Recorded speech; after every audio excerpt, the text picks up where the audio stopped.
Assalamualaikum warahmatullahi wabarakatuh. Salam sejahtera bagi kita semua. Salam semangat. Bagaimana kabar kalian semua? Pak doakan semoga kita semua selalu mendapatkan kesehatan dan keselamatan Allah Subhanahu wa taala. Amin ya rabbal alamin. Anak-anak kelas 5 yang hebat, pada kesempatan kali ini Pak Agung akan menjelaskan tentang pembelajaran kelas 5, tema 7, subtema 1, pembelajaran 3 dan 4. Sebelum kita mulai pembelajaran ini, marilah kita berdoa terlebih dahulu menurut keyakinan kita masing-masing. Berdoa dimulai. Selesai. Pemetaan kompetensi dasar tema 7, subtema 1, pembelajaran 3 dan 4, yaitu IPS, Bahasa Indonesia, dan PPKN. Tujuan pembelajaran kita kali ini adalah sebagai berikut.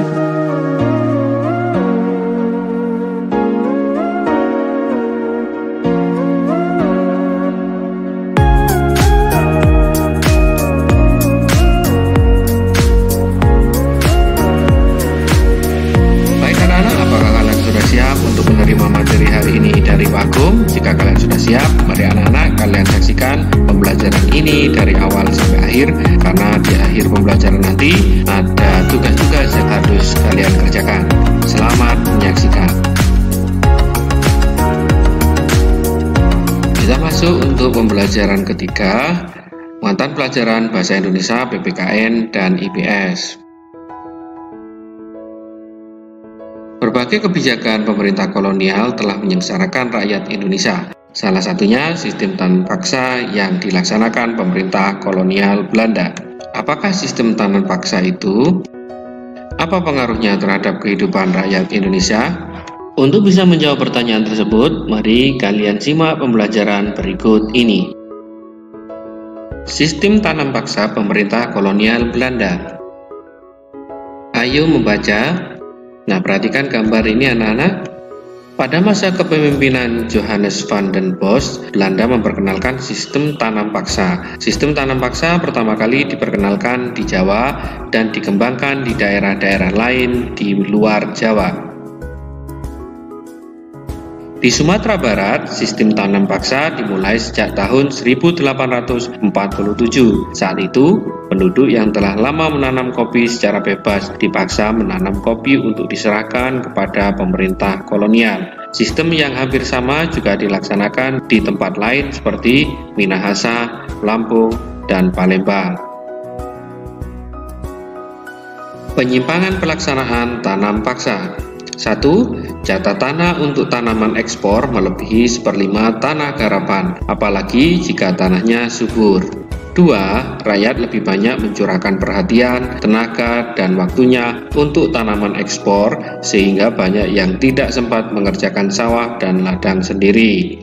3. Rakyat yang tidak memiliki tanah harus bekerja melebihi 1/5 tahun.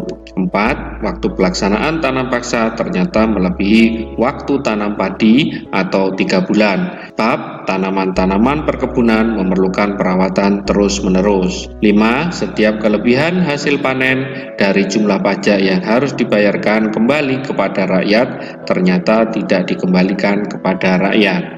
6. Kegagalan panen tanaman wajib menjadi tanggung jawab rakyat atau petani. Itu tadi adalah penyimpangan pelaksanaan tanam paksa.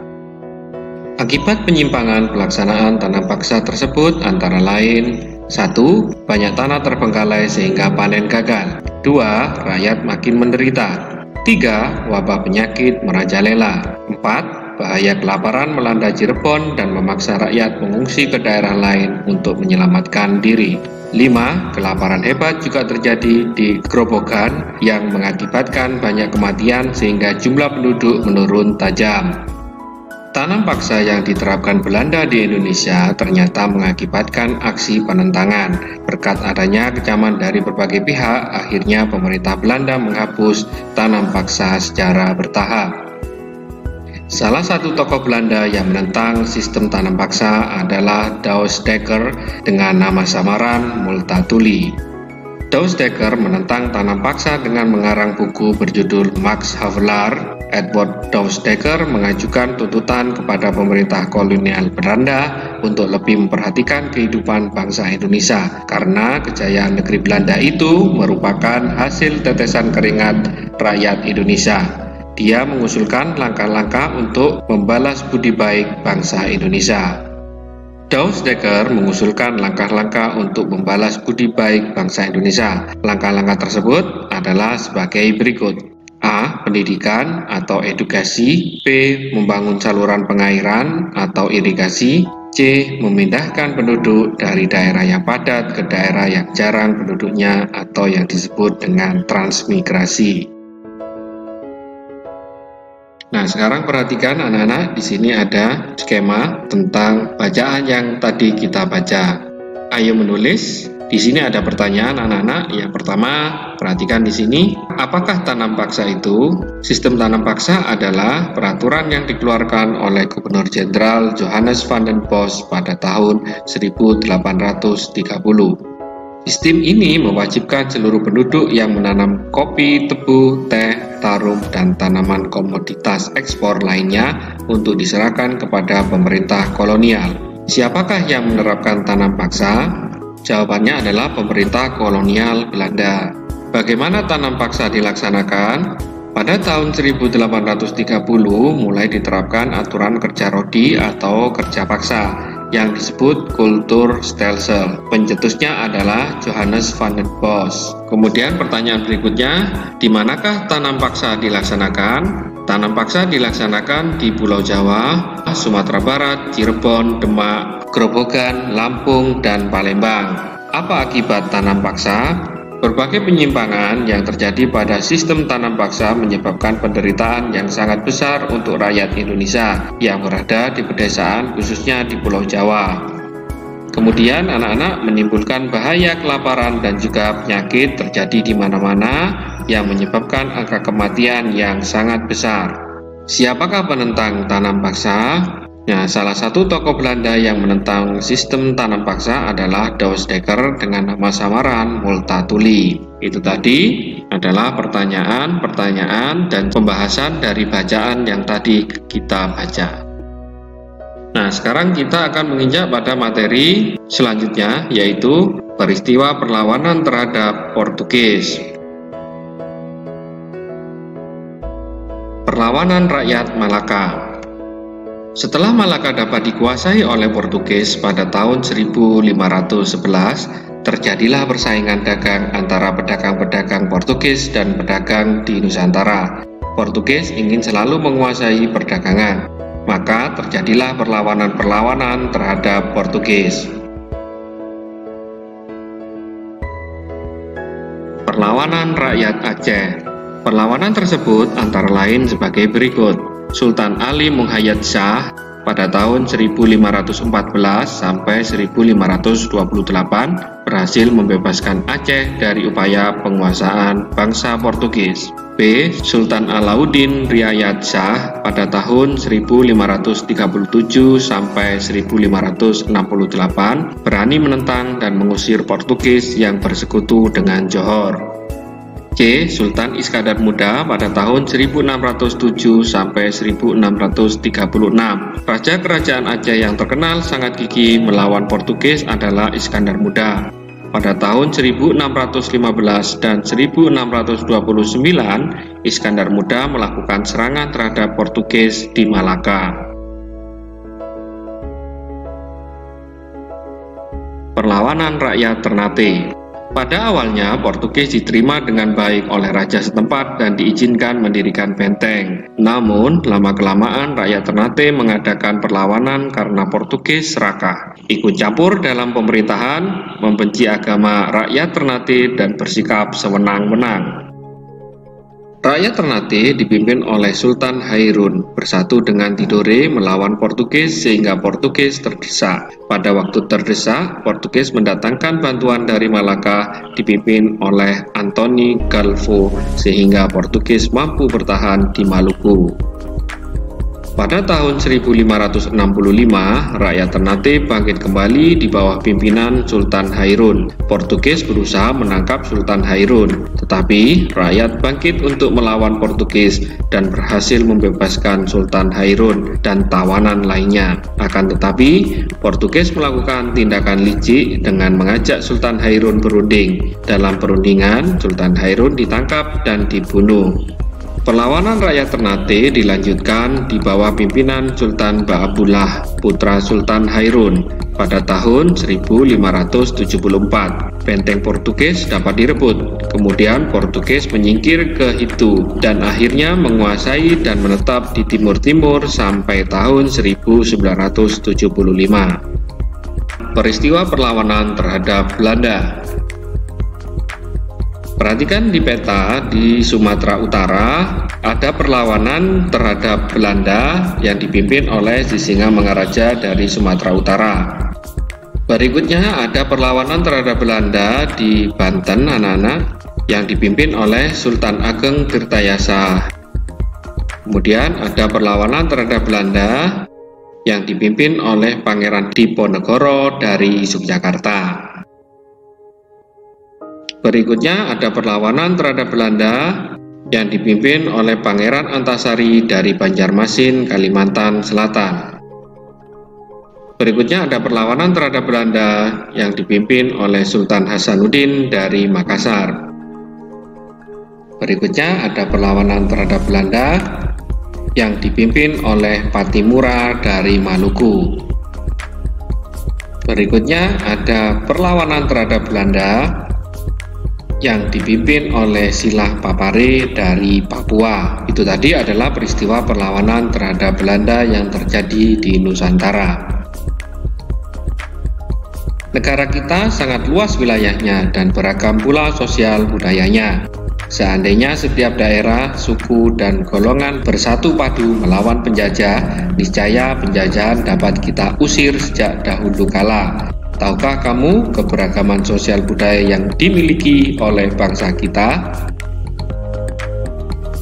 Keragaman sosial budaya di Indonesia. Budaya merupakan segala sesuatu yang dihasilkan oleh akal budi manusia. Adapun wujud budaya yaitu gagasan atau ide, misalnya kepercayaan.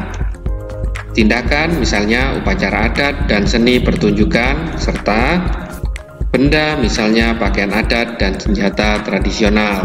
Selain sebagai identitas, kebudayaan juga sebagai kepribadian suatu bangsa.